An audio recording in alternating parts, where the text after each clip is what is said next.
감사하신 주님, 이 밤에도 주님의 진리 말씀으로 우리 영혼을 새롭게 해주시고 소성케 하시며 우리 삶이 회복되게 해 주시옵소서.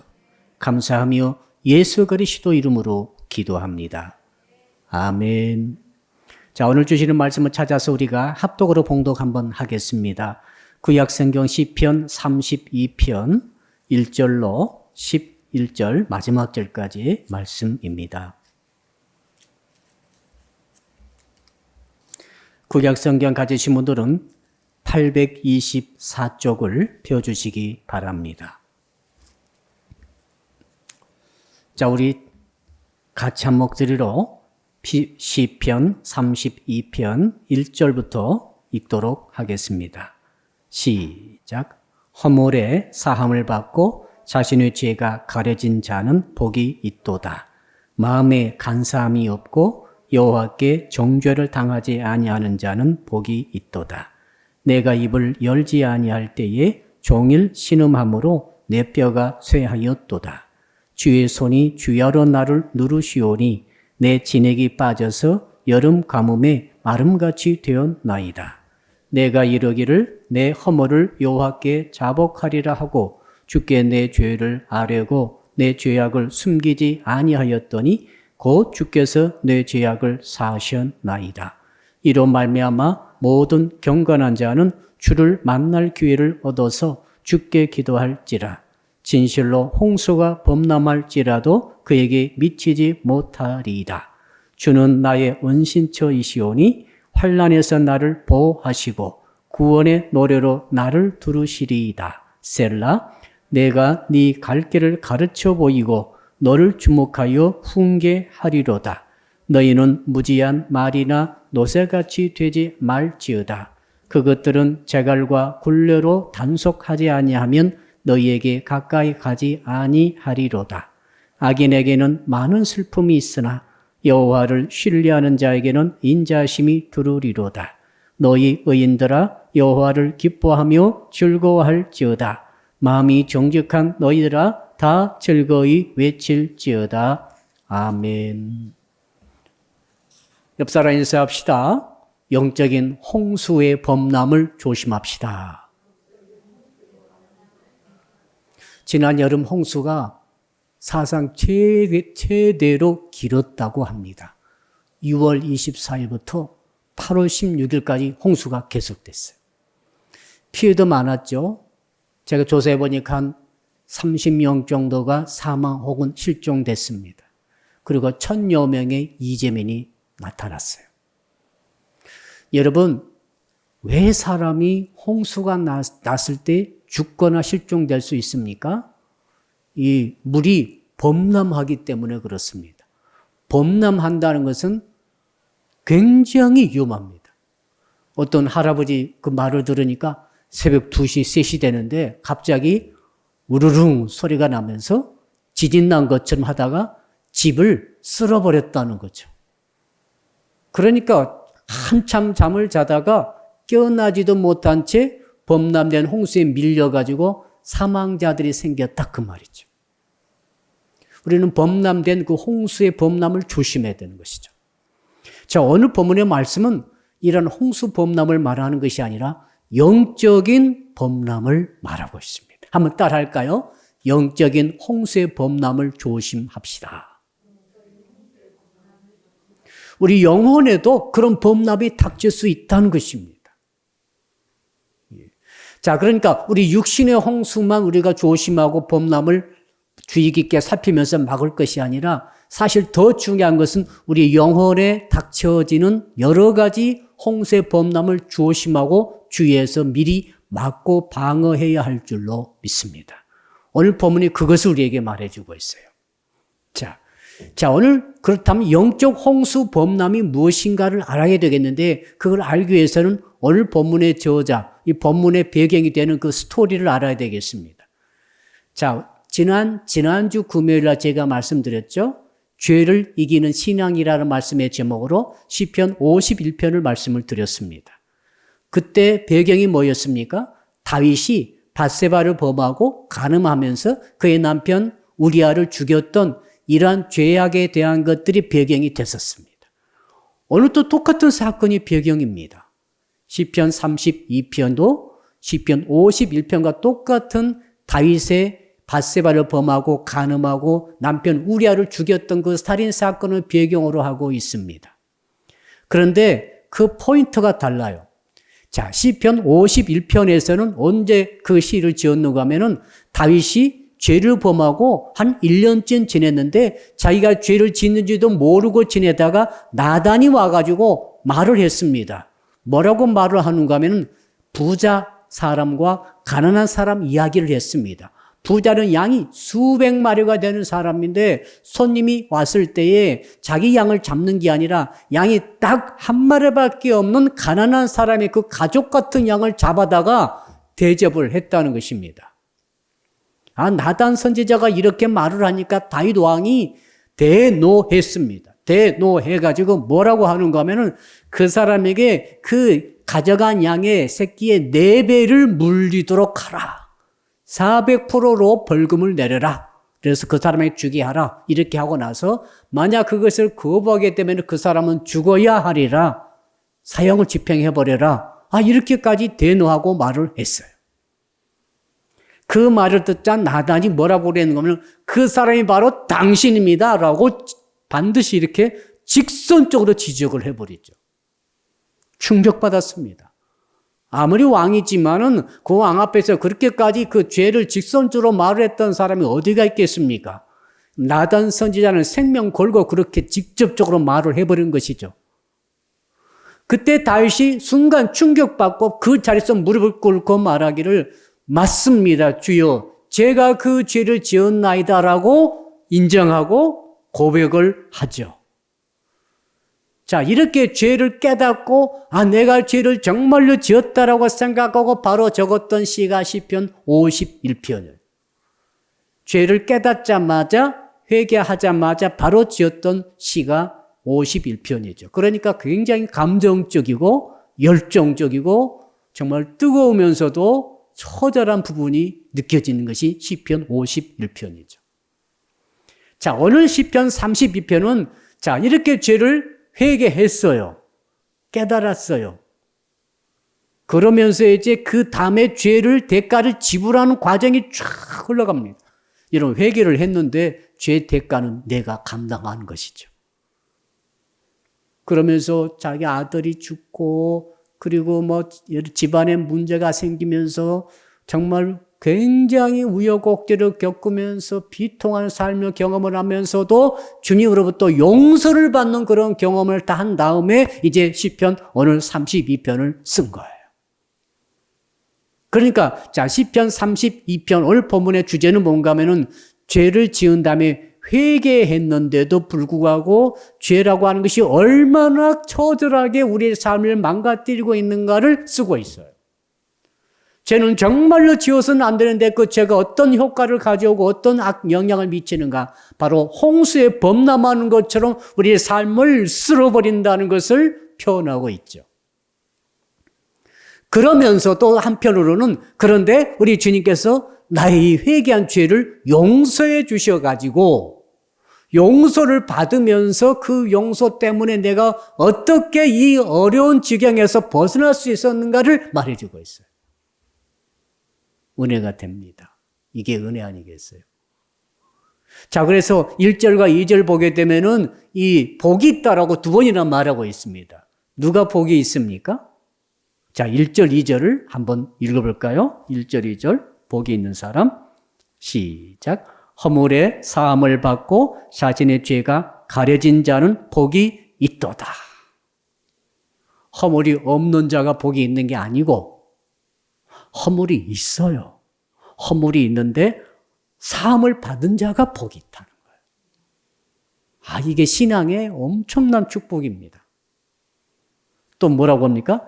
자신의 죄가 없어요? 아닙니다. 자신의 죄가 전혀 없는 자가 복이 있는 게 아니라 죄가 있음에도 불구하고 자신의 죄가 가려져 버린 자가 복이 있다는 거죠.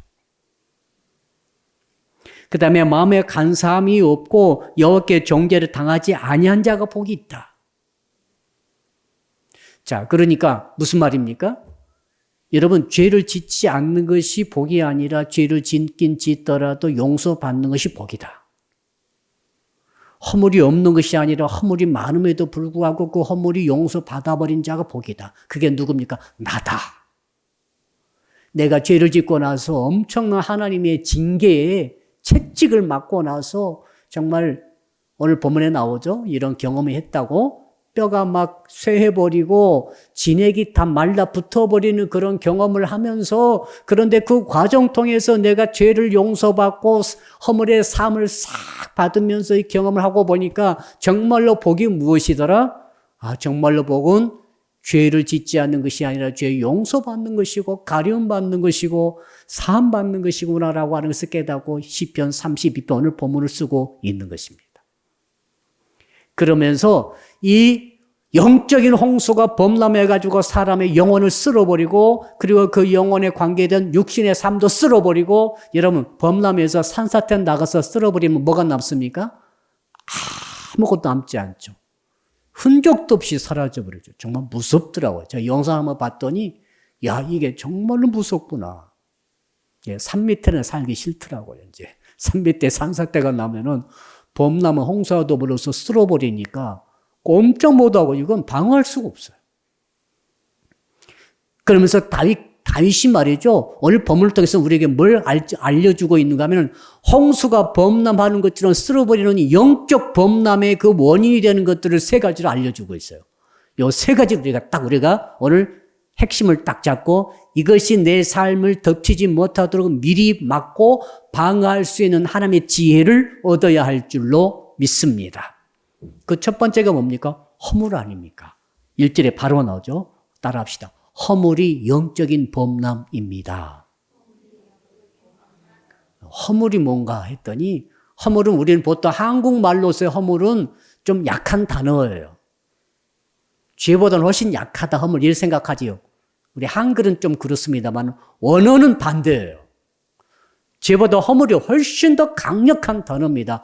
허물은 뭐냐면 어떤 뜻인가 하면 반란, 반역, 배반. 오늘은 내 편이었는데 내일 보니까 나의 반대편에 가서 서 있어요. 완전 반역자요, 배반자죠. 가슴 아프게 한 자죠. 용서받지 못할 죄를 바로 반역이 죄 아닙니까?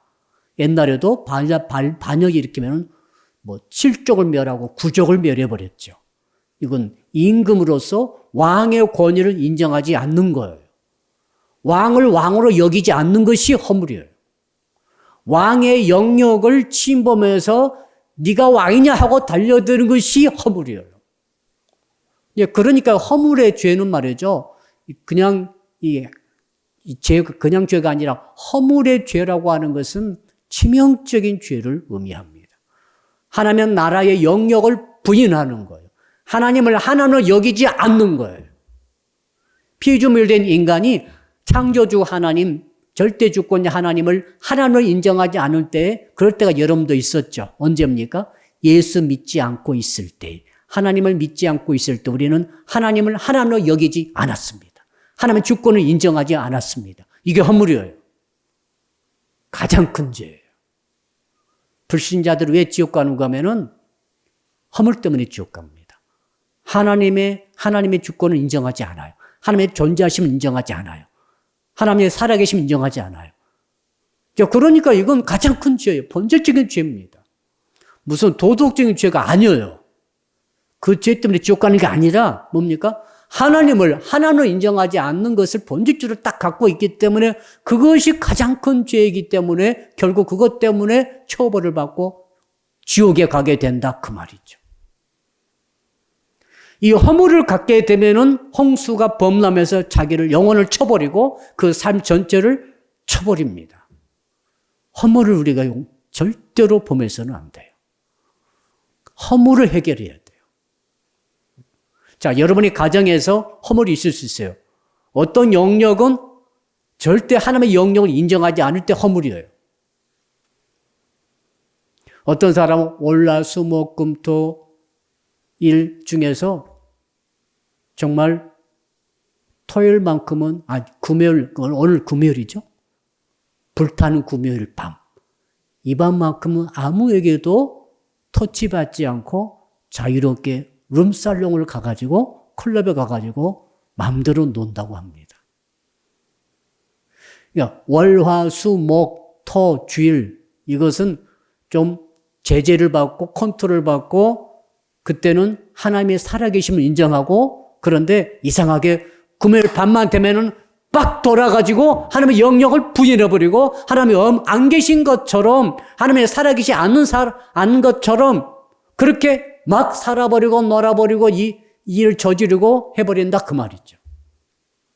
그 영역에 있어서는 허물이 있는 거죠. 어떤 분은 다 좋아. 어떤 청년은 다 착해요. 그런데 연애할 때는 완전히 이간적으로 해버려요.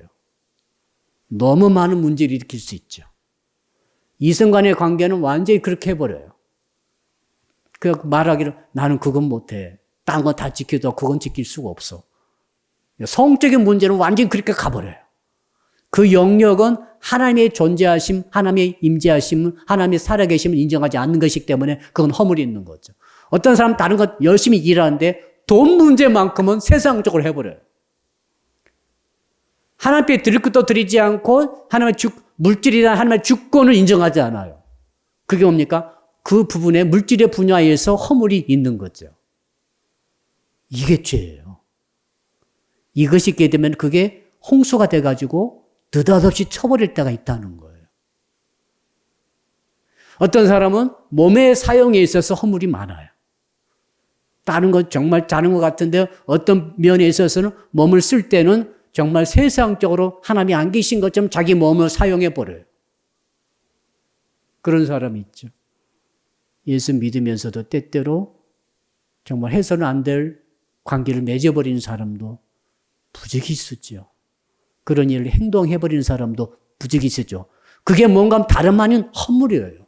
하나님의 왕되심을 인정하잖아요. 여러분 왕은 말이죠. 절대 복종이죠. 왕이 여기 오시면 절대 복종입니다. 왕이 명령만 가야 합니다. 오라면 와야 됩니다. 나한테 드리라면 드려야 됩니다.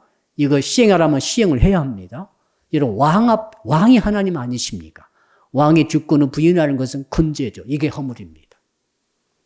자, 두 번째 허물이 어떤 허물이죠? 네, 두 번째 죄가 어떤 죄죠? 자, 첫 번째 영적 홍수에 범람한 허물이고 두 번째는 죄죠. 거기 또 1절 보십시다. 자신의 죄가 그렇죠. 죄는 관역에서 벗어난다는 뜻이 있죠. 죄는 하나님께서 정하신 기준을 벗어난다. 하나님께서 계명 주셨죠. 이거 해라, 이거 해라, 이거 해라, 이거 해라. 근데 그것을 안 하는 거 죄입니다. 허물이 아니고 그건 죄예요. 하나님께서 이걸 하지 마라, 하지 말라, 하지 말라 했는데 해버렸어. 죄예요. 이거 먹지 말라 했는데 먹어버렸어요. 죄예요. 이건 죄예요. 이건 꼭 해야 돼, 하지 않고 안 해버렸어요. 죄예요. 허물은 주권 자체를 인정하지 않는 거예요. 하나님 왕권 자체를 인정하지 않는 것이 허물이고, 죄는 주께서 계시다는 것을 인정을 하는데, 하라고 한 것을 안 한 거, 하지 말라는 것을 해버린 거, 이것이 죄죠. 이것이 또한 두 번째로 영적인 홍수의 범람이 돼가지고, 죄를 자꾸 짓게 된 사람은 홍수 범람으로 두들겨 맞습니다. 갑자기 죄와 허물이 홍수처럼 들이닥쳐서 그 인생과 그 영혼을 날려버리는 것이죠. 이걸 조심해라고 주님께서 오늘 말씀해 주고 계십니다. 자, 그 다음에 세 번째가 중요한 것 같습니다. 2절 한번 읽어봅시다. 2절. 시작. 마음에 간사함이 없고 여호와께 정죄를 당하지 아니하는 자는 복이 있도다. 마음에 간사하다는 말은 무슨 말인가 하면 그때그때 달라지는 것입니다. 철석같이 약속했어요. 결혼했어요. 그래서 살다 보니까 형편이 달라졌어요. 이게 간사한 거예요. 그렇죠? 결혼 전에는 네가 제일 예쁘다 했는데 결혼하고 보니까 비서실장이 제일 예뻐. 그래가지고 비서실장한테 가버렸어. 그리고 이혼하재. 이런 것이 간사한 거예요. 사업할 때 계약을 맺을 때는 틀림없이 하겠다고 딱 맺어놓고 살다 보니까 사업하다 보니까 훨씬 이 사람보다 이쪽이 이익이 많아. 그럼 이 사람을 배반해버리고 저쪽으로 가버리는 그런 마음이 간사한 마음이죠. 이제 간사란 것이 뭐냐면 제가 국어사전을 인터넷 사전을 찾아봤어요. 찾아보니까 자기 이익을 위하여 나쁜 꾀를 부리는 등 마음이 바르지 않는 것, 원칙을 따르지 않고 자기의 이익을 따라 늘 변하는 성질. 그때그때 달라지는 것, 자기 이기적인 이익에 따라서. 간사의 반대가 뭡니까? 의리를 지키는 거죠. 비록 이익이 손해가 된다 할지라도 한 번 맺은 관계와 한 번 맺은 계약, 약속은 끝까지 지키는 거. 이게 의리 아닙니까? 예수 처음 믿을 때 우리가 예수 믿으면 주께서 복 주시고 응답 주시고 은혜 주시고 마음의 기쁨 주시고 은사도 주시고 축복도 주시고 다 주신다 그래가지고 믿었어요. 믿고 보니까 나중에 성경 자세히 보고 계속 설교 듣다 보니까 깨닫게 됐어요. 아, 예수 믿다 보면 환난을 이겨야 되겠구나. 고난도 이겨야 되겠구나. 때로 예수 잘 믿기 때문에 다가오는 환난도 있고 고난도 있구나 라고 해서 깨달았어요. 아, 그럼 나 예수 안 믿어. 간사한 거죠. 그렇죠. 언제는 그렇게 주님만 위해서 내가 평생 살겠다고 목숨까지 바치겠다 해놓고 언제는 또 그렇게 돌아서는 것입니까? 이제 간사한 게 제일 문제예요. 왜 그런가 하면 간사는 자기가 자기에게 이렇게 말하는 것입니다. 아니야, 이건 죄가 아니야. 한번 따라 할까요? 아니야, 이건 죄가 아니야. 근데 죄거든요. 자기 변명, 자기 합리화. 아, 이게 지금 가장 오늘 설교의 포인트는 그거예요. 어떤 사람이 가장 위험한 사람인가 하면은 허물이 있을 때 나 허물이 있습니다라고 인정하면 아무 문제가 없어요. 죄를 범했을 때 나의 계명 어겼습니다. 하라고 한 것을 하지 않았습니다. 다시 그랬죠. 제가 7계명을 어겼나이다. 제가 6계명을 살인죄를 범했나이다 그랬잖아요.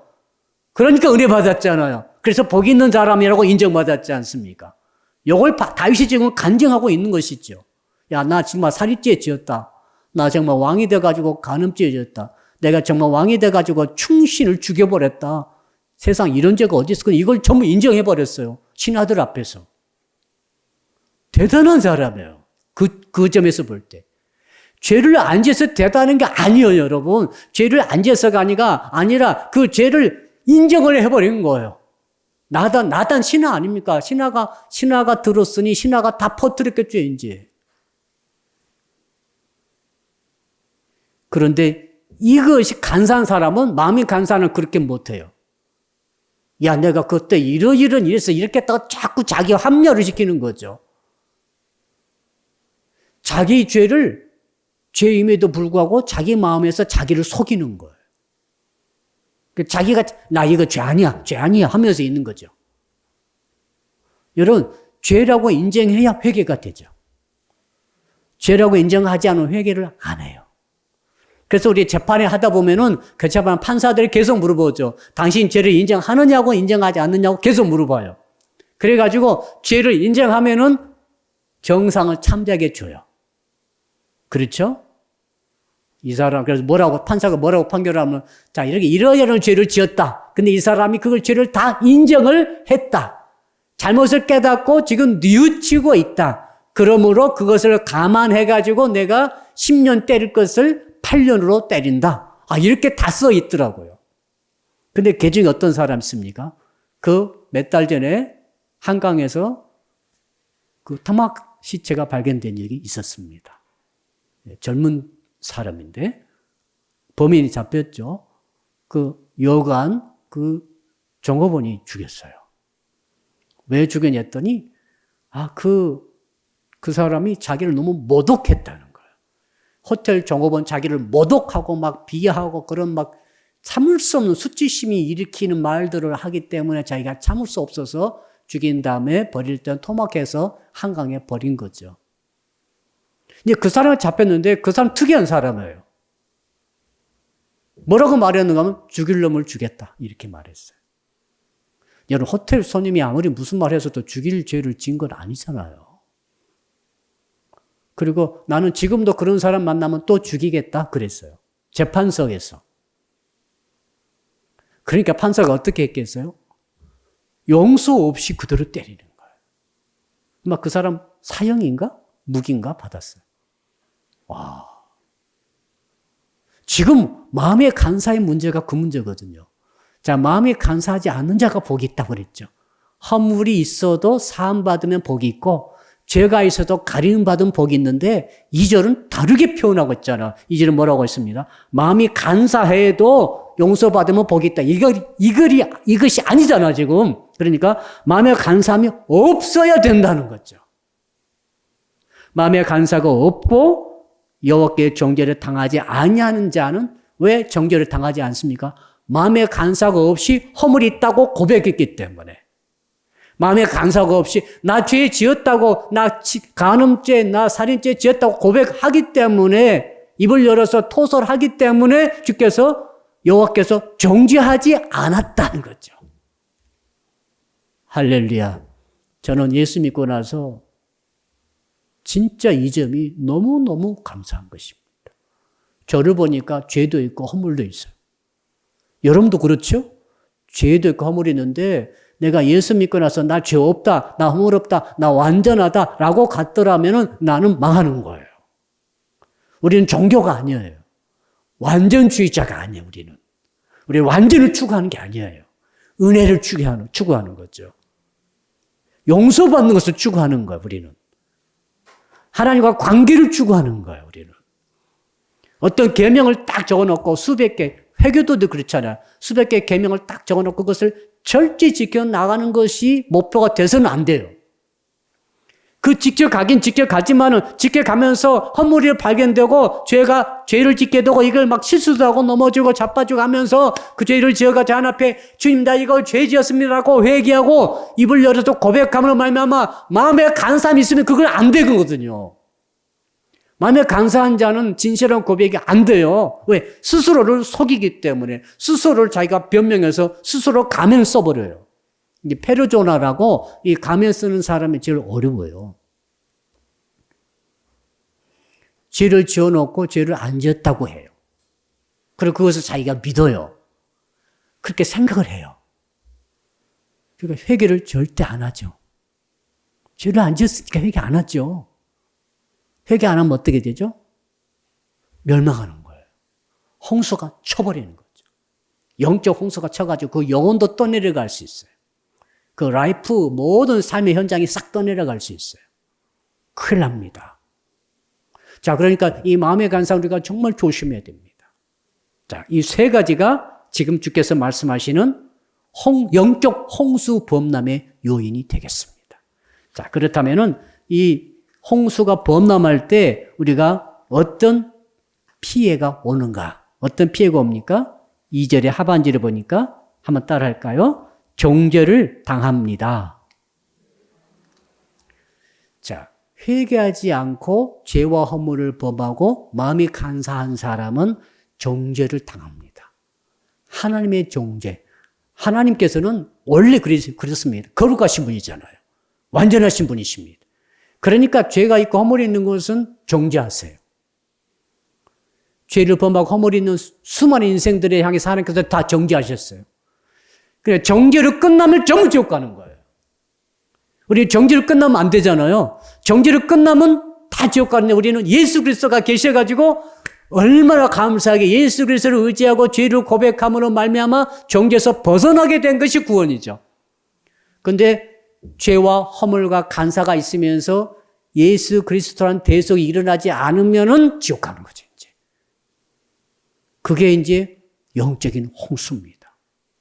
그래서 지옥까지 떠내려가는 거예요. 그 다음에 어떤 일이 있습니까? 3절 한번 읽어볼까요?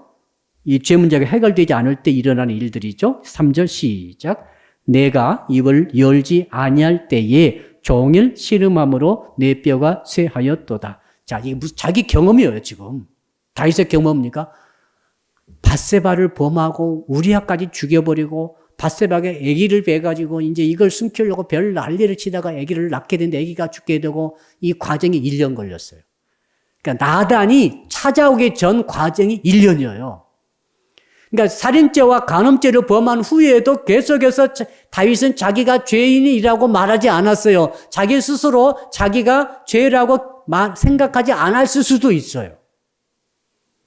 근데 어떤 일이 일어났는가 하면 죄를 고백하지 않고 입을 딱 다물고 있으니까 3절에 일이 일어난 거죠. 종일 신음함으로 내 뼈가 쇠하다. 사람이 가만히 있는데 뼈가 갈수록 쇠해지는 거죠. 뼈가 가늘어지는 거죠. 뼈의 수액이 빠져나가는 거예요. 뼈의 진액이 말라붙어 가는 거죠. 4절도 있죠. 여러분 4절 읽어볼까요? 4절 시작. 주의 손이 주야로 나를 누르시오니 내 진액이 빠져서 여름 가뭄에 마름같이 되었나이다.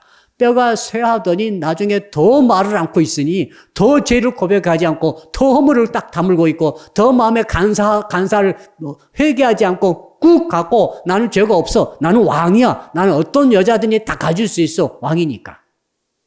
이건 이해되시죠? 당시 왕은 누구든지 자기가 마음에 들면 다 가질 수 있어요. 근데 그게 살인하고 간음으로 갔기 때문에 그 사람은 죽는 거예요. 그 죄를 짓게 된 거죠. 근데 왕이기 때문에 그때 관행적으로 전 모든 여자는 다 가질 수 있는 거예요. 그러니까 이걸로 자꾸 자기 마취시키듯이 죄와 허물을 인정하지 않고 자꾸 버티다 보니까 속에서 이런 일이 일어난 거예요. 진액이 여름 가물에 딱 말라붙어가지고 쩍쩍 갈라지는 것처럼 진액이 쫙 빠져나가 버린 거죠. 얼마나 괴로워서 더 이상 견딜 수 없을 정도로 괴로움이 왔다는 거죠. 영적 괴로움이 와버린 거죠. 이런 경험 혹시 하신 적 있으십니까? 저는 여러분들이 이런 경험하지 않기를 축복합니다. 이건 정말로 괴로운 거죠. 영혼의 캄캄한 밤이라고 말합니다. 영성훈련에서는 영혼의 캄캄한 밤을 만났습니다. 성도가 분명해도 불구하고 하나님도 안 계시고 성령도 안 계시고 말씀 들어도 깨달아지지도 않고 기도발이 전혀 서지 않고 기도가 나오지 않고 마음은 죽겠는데 해야 되는데 아무것도 할 수 없는 상태로 빠져버리는 거죠. 이 무슨 상태인 거면 자 우리 집사님이 열심히 신앙생활 하시다가 봉사도 하시고 하시는데 갑자기 어느 날부터 뼈가 쇠해지고 영적인 진액이 빠져나가면서 여름 가물에 말라붙어버린 것처럼 말라붙어버렸어요. 자, 오늘 찬양하신 분들 잘 들어보세요. 찬양을 그 은혜롭게 해야 되는데 은혜가 싹 빠져나가 버렸어요. 감동이 싹 빠져나가 버렸어요. 기쁨이 싹 빠져나가 버렸어요. 내가 뭐 하려고 교회 다니며 뭐 하려고 기도하며 뭐 하려고 봉사하며 뭐 하려고 내가 여기에 서 있는지 이유를 하나도 모르겠어요. 근데 그 직분과 그 이치를 지켜야 돼요. 이런 상태예요. 여러분 예배 때 만약 여러분 속에 감동이 없어져 버리면 여러분들은 빨리 회개하고 돌이켜야 됩니다. 아멘. 무서운 일이죠. 지금 다윗이 그걸 경험한 거죠. 은혜는 싹 빠져나가 버린 거죠. 성령의 기름 부으심이 싹 떠나버렸어요. 죽을 지경이 된 거죠. 영적으로. 겉은 말짱해요. 겉은 왕으로서 정말 권위도 있고 신하들도 척척 말도 듣고 나라의 살림살이는 잘수록 늘어나고 전쟁은 계속 이기고 1년 동안은 건강 이상도 없었고 그 아들 죽는 거 그거 빼놓고 나머지는 정상적이었어요. 그러니까 국민들은 아무것도 모르는 거죠. 왕은 영적으로는 엄청난 고통 중에 있는 것이죠. 자, 이런 일이 있고 그 이유가 뭡니까? 한번 따라 합시다. 입을 열지 않았기 때문입니다. 거기 나왔잖아요. 여러분 고문당할 때 자백하라고 고문하잖아요. 하나님께서 고문하시는데 어떻게 하셨는가 하면 4절 보니까 하나님의 손이 말이죠. 주의 손이 주야로 아침 저녁으로 계속 누른다고 말하고 있어요. 여러분 하나님 손이 얼마나 큽니까? 이 정도 될까요? 천마사만 할까요? 하나님의 손은 우주보다 더 크세요. 아멘. 지구는 비교도 안 돼요. 이 하나님의 손이 다윗이 한 17살 될 때 하나님 손이 함께 하셔가지고 골리앗을 이겼잖아요. 여러분 하나님의 손이 함께 하시니까 사울이 창에다가 창을 던져서 다윗을 벽에다가 박아버리려고 던졌을 때 그 하나님의 손이 딱 그 창을 피하게 하셨잖아요. 다윗이 도망다닐 때 굶어 죽을 지경이 됐는데도 불구하고 하나님의 손이 함께 하심으로 그때마다 먹을 것이 생기도록 하나님 역사해 주셨죠. 이 손이 이제는 반대로 다윗을 누르는 거예요. 그게 다른 이 번역을 제가 찾아보니까 그 손이 여기에 얹혀져 가지고 전체를 내리누르는데 얼마나 무겁든지 여러분 100kg를 들고 다닐 수 있습니까? 제가 20kg짜리 쌀 한 푸대 드니까 상당히 힘들어요. 그렇죠? 두 푸대를 들기가 힘들어요. 여성들은 못 들 거예요. 집사람 들 수 있을지 모르겠습니다. 두 푸대를. 하도 무거운 많이 드신 분들은. 그런데 세 푸대는 힘들 것 같아요. 김종설 집사님도 힘들지 않을까? 세 푸대. 들 수 있나요? 들 수 있다고 그럽니다. 시험해 보겠습니다. 네 푸대가 한가마잖아요. 80kg.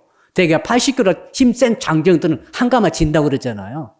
근데 주님의 손은 몇 킬로겠어요? 여러분, 무한대 킬로가 되는 그 주의 손이 다윗을 쥐하러 아침 저녁 계속 누르고 있으니까 이 다윗이 진액이 쫙 빠져나가, 참기름 짜듯이 빠져나가 버렸어요. 은혜가 요만큼도 없는 거죠. 감동이 이만큼도 없어요. 죽을 것 같아요. 근데 안 죽어요. 겉으로는 멀쩡해요. 정말 이게 고문 아닙니까? 자, 이런 상태에 빠져버렸다. 뭐가요? 죄와 허물을 내가 입을 딱 다물고 고백하지 않기 때문에. 죄를 지었기 때문이 아닙니다. 죄를 지었는데 허물이 있는데 이것을 고백하지 않기 때문이라고 말하고 있는 것이 특이해요. 죄를 지으면 이게 와야 되는데 죄를 지었어요. 자, 오늘 내가 죄를 지었어요. 고백하지 않았습니다. 하루 지났습니다. 이틀 지났습니다. 3일 지났습니다.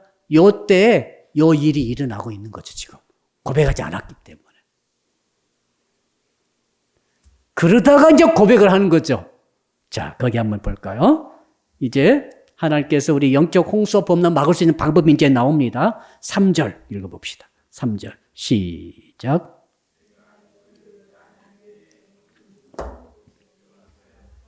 어떻게 하면 되겠어요? 입을 열면 됩니다. 따라합시다. 토설합시다. 옛날 성경, 지난번 성경 토설이라고 나왔습니다. 토설해버리면 여러분, 자, 독약을 먹었다 합시다. 어떻게 됩니까? 토설. 상한 음식 먹었습니다. 토설하세요. 병원 가면, 응급실 가면 어떡합니까? 파이프 집어넣더라고요. 호스로 무조건 집어넣어요. 아주 물을 계속 넣어버려요. 그 방법이 유세척 있잖아. 위장을 세척해야 되거든. 독약 먹은 사람, 자살 기도하고 가신 분들은 전부 그거 하거든요. 근데 그 타이밍이 늦어버리면은 이미 혈액으로 들어가 버린 사람은 죽는 거예요. 근데 들어가기 전에 아버지 이 창자의 속에 있는 거 싹 내버리면은 살아요. 토설하지 않으면은 죽는 것입니다. 그러니까 토설이 중요한 거죠. 입을 여는 것이 중요하죠. 저는 가장 위대한 복음 중의 복음이 우리에게 회개에 기도할 수 있는 길을 열어주신 것이라고 믿습니다. 다른 게 아니라 회개하면 용서해 주신다는 말씀이 너무너무 귀한 거죠. 무슨 죄를 지었더라도 주 앞에 토설하게 되면은 우리 영혼은 살아나게 되는 줄로 믿습니다. 우리 영혼을 쳐버렸던 그 영적 홍수 범람이 미치지 못하게 되어버린다고 6절에 말씀하고 있지 않습니까? 자, 토설의 은혜가 있기를 주님으로 축복합니다. 자, 토설의 방법을 주께서 말씀하시는데요. 5절이죠. 여러분 5절 토설의 방법 찾아봅시다. 시작. 내가 이르기를 내 허물을 여호와께 자복하리라 하고 주께 내 죄를 아뢰고 내 죄악을 숨기지 아니하였더니 곧 주께서 내 죄악을 사하셨나이다. 첫 번째 뭡니까? 내 허물을 여호와께 자복하라. 스스로 고백하는 거죠. 너 고백하면 죽어 이게 아니라 스스로 고백하는 거죠. 얘는 자원하는 심정으로 고백하는 거예요. 내가 고백하는 거죠. 누가 죄를 고백하라고 자꾸 부흥 강사가 죄 고백하라고 자꾸 해서 고백한 게 아니라 내가 자복하는 것이 중요합니다. 그러려면 내가 죄를 깨달아야 되거든요. 내가 죄를 인정해야 돼요. 내가 누가 아니야. 내가. 집사람 그게 뭔 죄야. 죄 아니야. 아무리 해도 아니야 이건 나 죄인데. 그럴 때 가끔 있죠. 옆 사람은 자꾸 죄가 그 정도는 아무것도 아니야라고 죄가 아니라고 자꾸 위로하는데 나는 마음으로는 엄청난 죄를 지은 거예요, 지금. 그럼 어떻게 되죠? 결국에는 내가 자복해야 됩니다. 그리고 돌이켜 놔야 돼요. 한 번은 차를 살짝 긁었어요. 아무도 본 사람 없어요. 어떻게 해야 됩니까? 그냥 가면 되지. 요즘 그렇게 하지 마세요. 전부 카메라가 찍고 있으니까. 옛날에는 차가 달아도 증거가 하나도 없어요. 뭐 CCTV가 있습니까? 무슨 뭐 블랙박스가 있습니까? 아무것도 없어요. 아무도 없으면 그냥 가면 되는 거죠. 근데 뭐는 알아요? 양심의 카메라는 알고 있더라고요. 이게. 그래서 제가 아무도 보지 못하는 없는데 써놨죠. 연락처. 이게 뭐냐면은 그거거든요. 옆 사람이 아무리 죄가 없다 할지라도 나는 죄를 알고 있고 내 양심이 내 죄를 토설하도록 말하면서 5절 말씀 그대로 자복하기를 원할 때 자복해야 된다는 거죠. 그리고 자복한 다음에 어떻게 합니까? 내 죄를 아뢰고. 야, 우리 주님은 어떤 기도를 좋아하시는가 하면 죄를 아뢰는 기도를 좋아하세요. 죄를 숨기는 기도는 받지 않으세요. 간사하니까 받지 않으시는 거죠. 근데 죄를 지었다고 아뢰면은 좋아하세요. 왜 그런가 하면은 용서해 주려고. 우리 부모님들 여러분 그런 마음 다 있으시죠? 아들이 딸이 잘못했어요. 특히 막내가 말을 안 들어. 막내가 말을 안 듣고 엄마 아빠 모르게 나쁜 짓을 했어요. 근데 모른 체 하고 있어요. 근데 눈치를 보니까 이 녀석이 정말 마음에 불안이 막 왔어요, 이제. 엄마가 하면 혼낼 텐데 어떨까 하다가 이제 자복하기를 기다리는 거죠. 부모는 기다리고 있어요. 왜? 그 아이가 그 괴로움 속에 있는 것이 정말 안타까워요. 괜히 지 혼자 이제는 엄마 아빠한테 말도 못하고 지가 이제 그 죄책감에 눌려가지고 괜히 눈치 보고 눌려있고 밥도 제대로 못 먹고 활발한 것이 사라져버렸어요. 명랑함이 사라져버렸어요. 기쁨이 사라져서 늘 우울해하고 슬퍼하고 있다 합시다. 여러분 그 꼴을 어떻게 봅니까? 그럼 엄마 아빠의 기도는 뭐예요? 주여 저 아들이 내가 말하면 또 너무 또 상심할까 봐 말도 못하겠어요. 스스로 자복해서 내가 와가지고 주께 그 주인이신 어머니 아버지께 전부 아뢰기를 기다리는 거죠. 왜? 용서해 주시려고. 얼마나 사랑의 주님이십니까? 그래야 사니까. 탕자의 아버지가 탕자를 기다렸어, 안 기다렸어요? 탕자가 그 허랑방탕하게 간 그날부터 계속 기다렸어요. 성경 본문 보시면 계속 아버지가 기다렸어요, 아들을. 왜요? 오면은 벌금 물으려고 그랬습니까?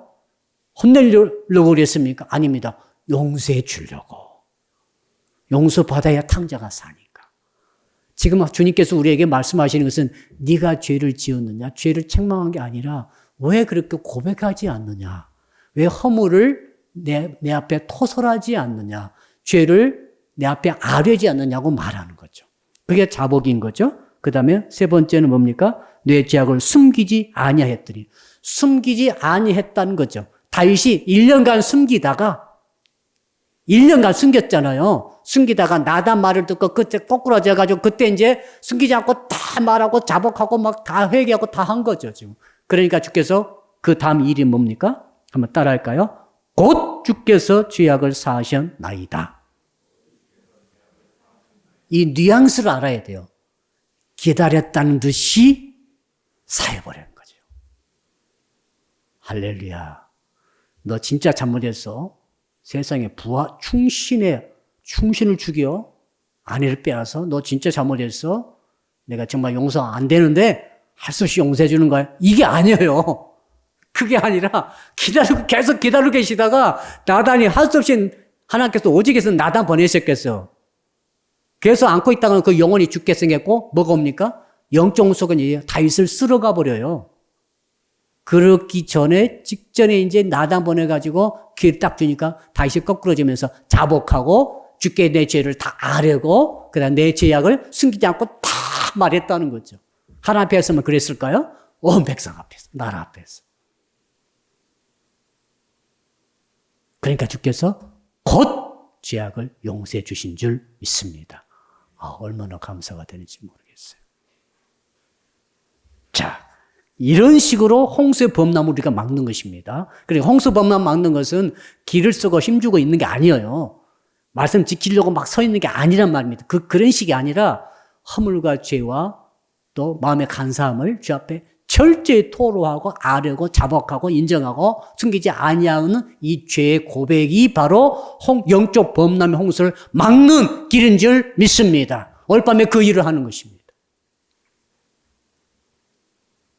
자, 그 다음에 마지막으로 6절 말씀 한번 읽어봅시다. 6절 시작. 이로 말미암아 모든 경건한 자는 주를 만날 기회를 얻어서 주께 기도할지라. 진실로 홍수가 범람할지라도 그에게 미치지 못하리이다. 모든 경건한 경건한 자는 누굽니까? 죄 안 짓는 자가 아니에요. 죄를 안 지려고 노력하는 수는 있습니다만 죄를 안 짓는 자가 경건한 자가 아닙니다. 완전한 자가 경건한 자가 아닙니다. 누가 경건한 자입니까? 다윗이 자기가 경건한 자라고 하잖아요. 지금 어떤 자입니까? 죄를 안 지은 것이 아니라 죄를 지었을 때 그 죄를 숨기지 않고 다 아뢰버린 자. 그래서 용서받는 자가 경건한 자예요. 자, 그러니까 막내가 이제 엄마 앞에 나와가지고 이제 자복을 했어요. 내가 했다고. 내가 허점에서 돈 훔쳐갔다고 고백을 했어요. 네가 얼마나 돈이 필요했냐면서 즉시 내가 용서해 줄게. 용돈 필요해? 용돈을 더 주네. 좋은 아빠 엄마죠. 이리 와, 너 정신 맞아. 이게 아니라 용서해 줄게 해버리고 바로 선포해버리고 야, 너 그때 얼마나 돈이 필요했으면 10,000원 훔쳐갔어. 내가 20,000원 줄게. 필요하면 말해 이제. 내가 20,000원 줄 테니. 얼마나 기뻐요. 그 아들이 이제 경건한 자가 된 거죠. 부모 앞에서 아무 흠도 관계성에 있어서 문제가 전혀 없는 자가 된 거예요. 이 경건한 자는 어떤 뜻인가 하면 하나님과 나와의 관계가 회복됐다 이 말이죠. 죄를 안 지어서가 아니라 죄를 용서받았기 때문에. 허물이 없어서가 아니라 허물을 용서받았기 때문에. 마음의 간사가 있었어요. 있었는 불구하고 회개함으로 깨끗이 해결했기 때문에 이제 경건한 자가 된 거죠. 경건한 자는 복 받죠. 그래서 이제 7절, 8절, 9절, 10절, 12절까지 복이 쫙 나옵니다. 회개한 자가 받는 복이에요. 경건한 자가 받는 복. 하나님과 관계가 회복된 자가 받는 복. 그래서 7절에서는, 6절에서는 홍수가 와도 미치지 못한다. 그 내 집 밑에까지는 와요, 홍수가. 근데 이상하게 내 집은 멀쩡해요. 그런 경우 가끔 있어요. 고속도로에서 교통사고 났는데 트럭이 말이죠. 중앙선 넘어서 왔는데 0.001초 사이로 바뀌는 거 있죠. 이렇게 싹 지나가는데 다른 차들 막 깨지고 난리가 나는데 그 사람 차는 가자마자 그 차가 오는 거죠. 이런 경우 보면은 무슨 생각이 납니까? 이건 0.1초 차이로 삶과 죽음이 갈리면서 살아나는 경우가 있고 0.1초 차로 죽는 경우가 있어요. 사람이 할 수 없어요. 컨트롤할 수 없는 경우. 홍수가 왔는데 미치지 못하리라. 이 복을 받습니다. 아멘. 두 번째로는 7절에는 환난에서 보호받고 8절에는 갈 길을 인도해 주시고 9절에서는 여호와 친밀한 사귐이 일어나고 10절에서는 여호와의 인자하심이 항상 함께 하시고 저는 인자하심이 좋아요. 우리 권사님들 인자하시기를 축복합니다. 옆 사람 얼굴 보고 인사합시다. 당신 얼굴이 인자합니다. 저희 사랑빛교회 성도님들의 얼굴을 인자해요. 여러분 그거 알고 계신가요? 밖에서는 제가 안 봐서 모르겠어요. 직장 가면은 갑자기 싸나워져요. 근데 걔만 들으면 그렇게 인자할 수가 없어. 우리 집사님들은 그렇게 이쁠 수가 없어. 인자하니까 이쁘지. 근데 직장 가면은 싸나워지는 거지, 이렇게. 장사하는 데 가면은 싸나워져요, 또. 우리 학생들, 교회에서는 드럼 치면서 인자하잖아요. 뒤에서 있으면서, 우리 아이들 뒤에 있으면서 또 프로젝트 하면서도 인자해요. 근데 밖에 나가면, 뭐야? 뭐 이러는 거예요, 또. 그럴 수도 있잖아. 막 쌍슛이 막 나오면서 막. 여러분 기뻐하십시오. 우리 하나님은 인자하심을 보여주고 계십니다. 누구에게요? 회개하는 자에게. 입을 여는 자에게. 그 다음에 마지막 11절에서는 여호와로 인하여 기쁨을 누린다. 신령한 기쁨. 용서받는 것보다 더 기쁨이 어디 있습니다. 나 지옥 갈 건데 용서받아가지고 천국 가서 얼마나 기쁩니까? 여러분, 그러므로 세상에 살아갈 때 여러분 마음속에 기쁨이 올라오기를 주님으로 축복합니다. 결론입니다. 죄와 허물과 마음의 간사가 영적 홍수를 우리에게 가져옵니다. 방법이 뭡니까? 죄 안 짓는 게 방법 아니에요. 죄를 안 지려고 노력 많이 하지 마세요. 노력하면 할수록 어떤 일이 일어나는 거면은 나보다 노력 안 하는 사람을 무시하게 돼요. 이 중직자들 진짜 조심해야 돼요. 나 기도 3시간 전에 저 집사 보니까 기도 1시간밖에 안 해. 야, 그 1시간에서 어떻게 죄를 이기지? 이거 지금 문제가 있어요. 지금 문제 있는 거예요, 지금. 아, 저 집사님은 좀 11조도 안 해. 아, 정말 11조도 아니고 어떻게 복 받겠어? 문제가 있어요, 없어요? 진짜 문제가 있어요. 뭡니까? 죄를 안 지으려고 하는 것이 문제가 아니고 하나님과 관계에 초점 맞추셔야 돼. 한번 따라합시다. 하나님의 관계가 중요합니다. 그러니까 즉시 토설하고 회개하고 고백하고 드러내고 관계가 조금이라도 삐끗하면 얼른 하는 거죠. 여러분 집에서 남편과 관계가 삐끗하면 어떻게 합니까? 빨리 토설하시고 회개하시고 회복되시길 축복합니다. 그래야 가정이 제대로 돌아가듯이 하나님과 나 사이에 정말 관계가 회복될 수 있도록 조금만 뭐가 걸리면은 못 참고 막 회개해야 돼요. 안 되면 교회 달려오세요. 비상 거시고 금식하셔야 되는 거예요. 죄를 안 지려고 하는 게 아니라 죄를 지을 때 하나 관계가 삐끗했기 때문에 이걸 못 견뎌가지고 오는 사람이 토설하는 사람이 경건한 사람이고 방금 말씀드린 6가지 복을 다 받는다. 이 은혜가 있기를 주님으로 축복합니다. 아멘. 두 손 높이 드시고 우리 주의 이름을 부르시면서 오늘 말씀 붙들고 간절히 기도할 때 여러분 토설하십시오. 죄를 인정하십시오. 주 앞에 죄를 숨기지 마십시오. 주 앞에 모든 죄와 허물을 고백하십시오. 누가 경건한 자입니까? 누가 기쁨을 누립니까? 누가 하나님께서 말씀해 주시고 인도해 주실 것입니까? 바로 죄를 짓지 않는 자가 아니라 허물이 없는 자가 아니라 바로 하나님께 죄를 고백하는 자요, 인정하는 자요, 토설하는 자요, 아뢰는 자요, 숨기지 않은 자가 바로 그 자인 줄로 믿습니다. 주님은 기다리고 계십니다. 우리가 죄를 인정하기를 기다리고 계십니다. 곧 죄의 사함을 주신다고 말씀하지 않았습니까? 우리의 주의 제목 부르고 한 10분간 말씀 붙들고 기도합니다. 주여, 주여, 주여. 할렐루야. 아버지 하나님 감사와 찬송과